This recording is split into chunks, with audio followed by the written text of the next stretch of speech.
Hello guys, technical night में आपका स्वागत है। आज की जो अपडेट है वो आईओसीएल यानी कि Indian oil corporation of India limited की तरफ से, जो कि एक महारत्न पब्लिक सेक्टर यूनिट है।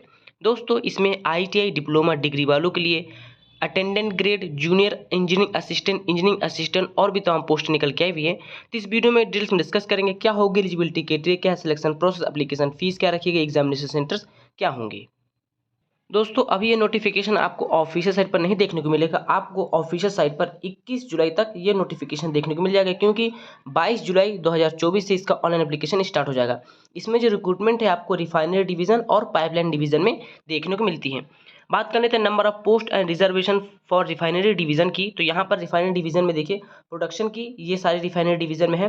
यहाँ पर देख लीजिएगा, अगर हम यहाँ पर डिस्कस करेंगे तो बहुत ही लंबी हो जाएगी वीडियो। तो आप देख सकते हैं यहाँ पर टोटल वैकेंसी दी हुई, रिफाइनरी किस रिफाइनरी में कितनी वैकेंसी है। उसका जूनियर इंजीनियर असिस्टेंट फोर्थ की P&U की सीट रखी गई है, junior engineer assistant for P&U O&M की। उसके junior engineer assistant for electrical, junior technical assistant 4 की यहाँ पे सीट रखी गई है। Junior engineer assistant for mechanical की सीटें रखी गई हैं। ये यहाँ पर टोटल सीटें देखने को आपको मिल जाती हैं। इसी प्रकार junior engineer assistant for instrumentation की सीटें देखने को मिल जाएगी।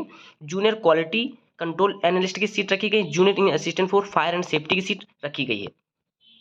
टोटल आपको रिफाइनरी डिवीजन में 400 वैकेंसी देखने को मिल जाती हैं। इसके बाद बात करते हैं पाइपलाइन डिवीजन की। पाइपलाइन डिवीजन में आपको कम वैकेंसी देखने को मिलती है, टोटल 67, यानी कि टोटल जो आपकी वैकेंसी है 400 प्लस 67, तो 467 टोटल सीटें देखने को मिल जाती हैं आईटीआई डिप्लोमा और बीएससी डिग्री वालों के लिए। यहाँ पर इंजीनियरिंग असिस्टेंट इलेक्ट्रिकल की सीट है, इंजीनियरिंग असिस्टेंट मैकेनिकल की सीट है, T&I की सीट है, टेक्निकल अटेंडेंट ग्रेड आईटीआई वालों के लिए भी सीट रखी गई है। तो यहाँ पर ये वैकेंसी देख सकते हैं। यहाँ पर कम वैकेंसी देखने को मिलती है, जो ज़्यादातर वैकेंसी एक एक वैकेंसी जो कि यूआर वालों के लिए रखी गई है। सबसे पहले बात कर लेते हैं qualification parameter and work experience की, जो कि रिफाइनरी डिवीजन की देखेंगे। यहाँ पर देखिए, यहाँ पर नेम ऑफ पोस्ट दिया हुआ, पोस्ट कोड दिया हुआ है। प्रिस्क्राइब क्वालिफिकेशन पैरामीटर आपका होना चाहिए only regular full time recognise course होना चाहिए, डिस्टेंस से वैलिड नहीं होगा, जो भी डिस्टेंस से किए हुए हैं फ्रॉम इंडियन यूनिवर्सिटी या फिर इंस्टीट्यूट से। देखिए, junior engineering assistant for production के लिए 3 ईयर का डिप्लोमा इन केमिकल इंजीनियरिंग या फिर पेट्रोकेमिकल इंजीनियरिंग या फिर केमिकल टेक्नोलॉजी या फिर रिफाइनरी पेट्रोकेमिकल इंजीनियरिंग से करके रखे अप्लाई कर सकते हैं। यदि आपने 3 साल का बीएससी करके रखा है मैथ फिजिक्स केमिस्ट्री या फिर इंडस्ट्रियल केमिस्ट्री से अप्लाई कर सकते हैं। 50% मार्क्स मिनिमम आपका होना चाहिए। जनरल ईडब्ल्यूएस ओबीसी वालों के लिए, 45% एससी एसटी वालों के लिए। इसी क्रम में देखते हैं junior engineering assistant for P&U के लिए आपके पास स्पेशल चीज चाहिए, क्या है, refinery where boiler authority of the state has prescribe boiler competency certificate with second class का, ये आपका होना चाहिए कि बीसीसी का सर्टिफिकेट सेकेंड क्लास की होना चाहिए। और 3 साल का डिप्लोमा मैकेनिकल इंजीनियरिंग या फिर इलेक्ट्रिकल इंजीनियरिंग या फिर इलेक्ट्रिकल एंड इलेक्ट्रॉनिक्स या फिर आपने मैट्रिक के साथ आईटीआई करके रखा फिटर ट्रेड से 2 साल का अप्लाई कर सकते हैं, या फिर बीएससी मैथ फिजिक्स केमिस्ट्री या फिर इंडस्ट्रियल केमिस्ट्री से हैं अप्लाई कर सकते हैं। लेकिन अलॉन्ग विथ ये आपको चाहिए बीसीसी का सेकेंड क्लास का सर्टिफिकेट या फिर national apprentice certificate in boiler attendant में होना चाहिए। Junior engineer assistant for P&U operation and maintenance के बारे में बात करते हैं। तो 3 साल का डिप्लोमा इलेक्ट्रिकल से या फिर इलेक्ट्रिकल इलेक्ट्रॉनिक्स से अप्लाई कर सकते हैं। 55% मार्क्स होना चाहिए जनरल ईडब्ल्यूएस ओबीसी वालों के लिए और 45% होना चाहिए एससी एसटी वालों के लिए। यानी कि यहाँ पर देख लीजिए P&U O&M के लिए इलेक्ट्रिकल इलेक्ट्रॉनिक्स वाले अप्लाई कर सकते हैं। इलेक्ट्रिकल एंड इलेक्ट्रॉनिक्स, केवल इलेक्ट्रॉनिक्स वाले अप्लाई नहीं कर सकते।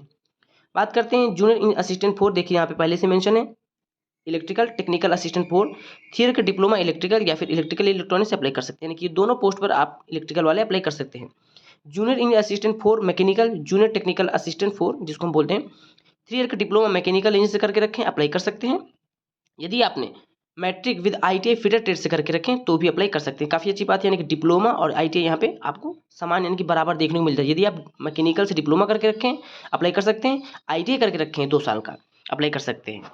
Junior engineer assistant for instrumentation के लिए 3 ईयर का डिप्लोमा इंस्ट्रूमेंटेशन इंजीनियरिंग से या फिर इंस्ट्रूमेंटेशन इलेक्ट्रॉनिक्स से या फिर इंस्ट्रूमेंटेशन एंड कंट्रोल से या फिर allied electronics and instrumentation engineering से अप्लाई कर सकते हैं।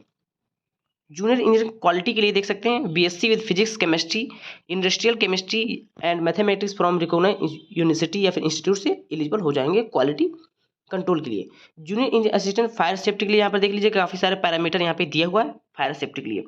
बात कर लेते हैं पाइपलाइन डिवीजन के लिए। बात करते हैं पाइपलाइन डिवीजन में, जिसमें आपको वर्क एक्सपीरियंस रिक्वायर्ड नहीं है। इंजीनियरिंग असिस्टेंट इलेक्ट्रिकल में 3 ईयर का डिप्लोमा करके रखें, इलेक्ट्रिकल इंजीनियरिंग या फिर इलेक्ट्रिकल एंड इलेक्ट्रॉनिक्स से अप्लाई कर सकते हैं, जिस प्रकार हमने आपको ऊपर बताया हुआ है। इसी प्रकार मैकेनिकल में आपने डिप्लोमा करके रखा है मैकेनिकल से, और T&I के लिए electronic communication, electronics telecommunication, electronics engineering या फिर instrumentation control, instrumentation process, electronics and radio वाले अप्लाई कर सकते हैं। यहाँ पर वर्क एक्सपीरियंस रिक्वायर्ड नहीं है, यानी कि फ्रेशर वाले अप्लाई कर सकते हैं। टेक्निकल अटेंडेंट ग्रेड फर्स्ट जो कि ITI वालों के लिए मैट्रिक या फिर 10th पास एंड ITI पास करके रखें गवर्नमेंट रिकॉग्नाइज्ड इंस्टीट्यूट से इन स्पेसिफाइड ITI ट्रेड से। ड्यूरेशन एज मेंशन बोलिए, यानी कि यहाँ पर ड्यूरेशन दिया होगा कि कितने साल का होना चाहिए, जैसे इलेक्ट्रीशियन में 2 साल का, और यहाँ पर 1 साल का मैकेनिक डीजल वाला मान्य होगा, नहीं बाकी सारे आपको ट्रेड में 2 साल का कोर्स होना चाहिए ITI का। Trade certificate, national trade certificate issue by SCBT या फिर NCBT, दोनों अप्लाई कर सकते हैं। कोई SCBT से करता है ITI, कोई NCBT से करता है। बात कर लेते हैं किस पोस्ट में आपका एक्सपीरियंस रिक्वायर्ड होगा। रिफाइनरी डिवीजन के देखिए, junior in assistant for production, जिसका पोस्ट कोड 201 है, इसमें 1 साल का एक्सपीरियंस चाहिए। यहाँ पर सबसे अच्छी बात है, जो भी अप्रेंटिस कैंडिडेट किए हुए हैं तो यहाँ पर अप्रेंटिस भी 1 साल का वर्क एक्सपीरियंस में काउंट किया जाएगा। Junior in assistant for P&U के लिए कोई भी एक्सपीरियंस रिक्वायर्ड नहीं है। जूनियर इन असिस्टेंट P&U O&M के लिए 1 साल का एक्सपीरियंस रिक्वायर्ड है। यहाँ पर देख सकते हैं पोस्ट क्वालिफिकेशन वर्क एक्सपीरियंस होना चाहिए ऑपरेशन या फिर मेंटेनेंस ऑफ पावर जनरेशन या फिर डिस्ट्रीब्यूशन सबस्टेशन में इलेक्ट्रिकल वालों के लिए। Junior in assistant for electrical, junior technical के लिए यहाँ पर भी 1 साल का एक्सपीरियंस रिक्वायर्ड है, देख सकते हैं। जूनियर इन असिस्टेंट मैकेनिकल वालों के लिए 1 साल का एक्सपीरियंस रिक्वायर्ड है। 205 जिसका पोस्ट कोड है, 206 वाले में भी 1 साल का एक्सपीरियंस रिक्वायर्ड है, और 207 में भी 1 साल का एक्सपीरियंस रिक्वायर्ड है, और 208 में रिफाइनरी डिवीजन में 1 साल का एक्सपीरियंस रिक्वायर्ड है फायर सेफ्टी में, जो फायर सेफ्टी के लिए अप्लाई करेंगे। देखिए, वर्क एक्सपीरियंस के लिए आप एक्सपीरियंस सर्टिफिकेट या फिर कॉपी ऑफ ऑफर लेटर या फिर joining letter, pay slips, increment letter या फिर रिलीविंग लेटर या फिर डिजिग्नेशन या फिर नेचर ऑफ एक्सपीरियंस, ये सारी चीज़ें आप वहाँ पर प्रोवाइड कर सकते हैं। बात अगर करते हैं एज लिमिट की, तो एज लिमिट आपकी 18 से लेकर 26 साल रखी गई है, जो कि आपकी 31 जुलाई 2024 से काउंट की जाएगी। एज रिलैक्सेशन भी आपको देखने को मिल जाएगा। SC/ST को 5 साल का, OBC को 3 साल का। Relaxation of 1 year in age will be given to candidate possessing boiler competence certificate and being consider for the JEA for P&U post के लिए, यानी कि 1 साल का एक्सपीरियंस यहाँ पे अगर आपके पास है तो रिलैक्सेशन हो जाएगा बॉयलर कॉम्पिटेंस सर्टिफिकेट में। जैसे देख सकते हैं candidate processing work experience minimum 1 साल का, यानी कि 1 साल का। Candidates with apprenticeship of 12 month, यानी कि जो भी अप्रेंटिसशिप किए 12 मंथ का, उनको भी एज रिलैक्सेशन भी और एक्सपीरियंस भी काउंट हो जाएगा, जो भी अप्रेंटिस किए हैं ये सारे पोस्ट कोड के लिए। तो यहाँ पर जो भी जनरल के कैंडिडेट है, जनरल EWS के लिए मैक्सिमम एज लिमिट 27 साल रखी जाएगी, जो भी एक्सपीरियंस लिए 1 साल का, और यहाँ पे 32 साल मैक्सिमम, और OBC के लिए 30 साल, यानी कि आपको यहाँ पर 1 साल का एक्सपीरियंस है अगर आपके पास है तो छूट दे दी जाती है आपके एज रिलैक्सेशन में। और जो भी कैंडिडेट बॉयलर अप्रेंटिसशिप करके रखे हैं 24 महीने के, यानी कि 2 साल का, तो यहाँ पर 2 साल का रिलैक्सेशन देखने को मिल जाता है कैटेगरीज वाइज। दोस्तों बात कर लेते हैं सिलेक्शन मेथोडोलॉजी की। तो सिलेक्शन के 2 प्रोसेस हैं। सबसे पहले आपका CBT होगा, उसके बाद SPPT यानी कि स्किल प्रोफिशिएंसी फिजिकल टेस्ट होगा। तो सबसे पहले जो CBT होगा वो 100 मार्क्स का होगा, जिसमें 100 क्वेश्चन होंगे, 1 मार्क्स 1 क्वेश्चन को, यानी कि 100 मार्क्स ही हो जाएंगे। टोटल 120 मिनट देखने को मिल जाएगा, जो कि काफ़ी अच्छे समय देखने को मिल जाता है। देखिए यहाँ पर सेक्शन देखने को मिलता है, 75 क्वेश्चन आपके होंगे सब्जेक्टिव नॉलेज के, उसके 15 क्वेश्चन होंगे न्यूमेरिकल एबिलिटी के, और 10 क्वेश्चन होंगे आपके जनरल अवेयरनेस के।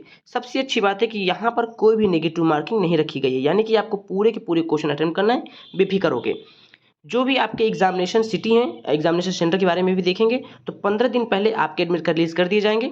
7 दिन पहले आपके एडमिट कार्ड रिलीज कर दिए जाएंगे, लेकिन 15 दिन पहले आपको बता दिया जाएगा कि आपका एग्जामिनेशन सिटी क्या होने वाला है। जैसे आपकी एग्जामिनेशन होंगे उसके 2 से 3 दिन बाद आपको आंसर की देखने को मिल जाएगी। जो आपकी सैलरी रखी गई है 25,000 बेसिक डिप्लोमा वालों के लिए, उसके अलावा आपको काफ़ी सारी चीज़ें देखने को मिल जाती है, जिसमें कि बिसाइड्स बेसिक पे जैसे 25,000 जो कि आपका बेसिक है, उसके बाद आपको इंडस्ट्रियल पैटर्न DA देखने को मिल जाता है। The other allowance benefits include HRA यानी कि house accommodation as per availability के आधार पर, मेडिकल फैसिलिटीज मिल जाती है, प्रोडक्टिविटी इंसेंटिव मिल जाता है, परफॉर्मेंस लिंक इंसेंटिव मिल जाता है, ग्रेचुइटी हो जाएगा, आपको प्रोविडेंट फंड यानी कि PF देखने को मिल जाएगा, ग्रुप पर्सनल एक्सीडेंट इंश्योरेंस देखने को मिल जाएगा, लीव इनकैशमेंट यानी कि जो आपकी EL होती है वो इनकैशमेंट हो जाएगी, लीव ट्रैवल कंसेशन देखने को मिल जाएगा, LFA contributory superintendent benefit fund scheme देखने को मिल जाएगा, हाउस बिल्डिंग एडवांस देखने को मिल जाएगा, conveyance advance, maintenance reimbursement, children education allowance, ये सारे अलाउंस आपको देखने को मिल जाती हैं IUCL में। बात कर लेते हैं list of tentative cities for conduct of CBT, यानी कि CBT आप कहाँ कहाँ पर दे सकते हैं। विशाखापट्टनम, डिब्रूगढ़, गुवाहाटी, जोरहट, सिलचर, मुजफ्फरपुर, पटना, रायपुर, दिल्ली NCR में नोएडा, फरीदाबाद, गुरुग्राम, गाजियाबाद, ग्रेटर नोएडा में देखने को मिल जाएंगे, अहमदाबाद, वडोदरा, अंबाला, रांची, बेंगलुरु, भोपाल। 30 जगह सेंटर देखने को मिल जाएगा ऑल ओवर इंडिया में। मुंबई, नवी मुंबई में, बहरामपुर गंजम में, भुवनेश्वर में, कटक में, मोहाली, जयपुर, चेन्नई, हैदराबाद, आगरा, लखनऊ, प्रयागराज, यानी कि यूपी में आपको 3 जगह देखने को मिल जाएंगे, आगरा, लखनऊ, प्रयागराज। देहरादून, देहरादून यानी कि राजस्थान, उत्तराखंड में एक ही जगह देखने को मिल जाएगा, दुर्गापुर, पश्चिम बंगाल, सिलीगुड़ी, कोलकाता, यानी कि पश्चिम बंगाल में 2 जगह देखने को मिल जाएंगे आपको, 3 जगह दुर्गापुर, सिलीगुड़ी और कोलकाता में। बात करते हैं एप्लीकेशन फ़ीस की, तो application fees general, EWS, OBC वालों को देना होगा 300 रुपये। बाकी सारे एप्लीकेशन फ़ीस बाकी सारे कैंडिडेट्स के लिए फ्री है, यानी कि कोई भी एप्लीकेशन फ़ीस नहीं लगने वाली है। तो जनरल, ईडब्ल्यूएस, ओबीसी वाले ध्यान दें, 300 रुपये एप्लीकेशन फ़ीस रखी गई है। बात कर लेते हैं इंपॉर्टेंट डेट की, तो सबसे पहले date of opening online application 22 जुलाई 2024 से 10 बजे स्टार्ट हो जाएगा। लास्ट डेट ऑफ सबमिशन इसकी जो है 21 अगस्त 2024 रात के 11:55 तक रखा गया है। Tentative schedule for insurance of E admit card, यानी कि जो डेट देते हैं इसी डेट में ये लोग लगभग करवा लेते हैं। तो एडमिट कार्ड आपको 10 सितंबर 2024 को देखने को मिल जाएंगे। Tentative method of computer based test सितंबर 2024 में देखने को मिल जाएंगे। Likely schedule for publication of CBT result, जो कि आपका शॉर्ट लिस्टेड फॉर एसपीपीटी के लिए होगा, 3rd वीक ऑफ अक्टूबर में देखने को मिल जाएगा। यानी कि काफ़ी अच्छी देखें अपॉर्चुनिटी है, जो भी कैंडिडेट इसकी प्रिपरेशन कर रहे हैं तो जल्दी से प्रिपरेशन कर ले, क्योंकि यहाँ पर कोई भी नेगेटिव मार्किंग नहीं रखी गई है। एग्जामिनेशन पैटर्न भी काफ़ी अच्छा रखा गया है। टेक्निकल वालों के लिए काफ़ी अच्छी बात है कि 75 टेक्निकल है, 25 आपके नॉन टेक है, नो नेगेटिव मार्किंग है। तो उसी के आधार पर आप देख लीजिए, सितंबर में आपका एग्जामिनेशन होगा, अभी आपका चल रहा है जुलाई, अगस्त, सितंबर, लगभग आपको 1.5-2 महीने देखने को मिल जाते हैं। तो 1.5-2 महीने में आप काफ़ी अच्छे से रिवीजन कर सकते हैं। काफ़ी अच्छी अपॉर्चुनिटी, सैलरी भी आपको काफ़ी अच्छी यहाँ पर देखने को मिल जाती है। सो दोस्तों, एक बार देने की वीडियो पसंद है वीडियो लाइक करें, चैनल को सब्सक्राइब जरूर कर ले। मिलते हैं अगली वीडियो पर, तब तक के लिए नमस्कार।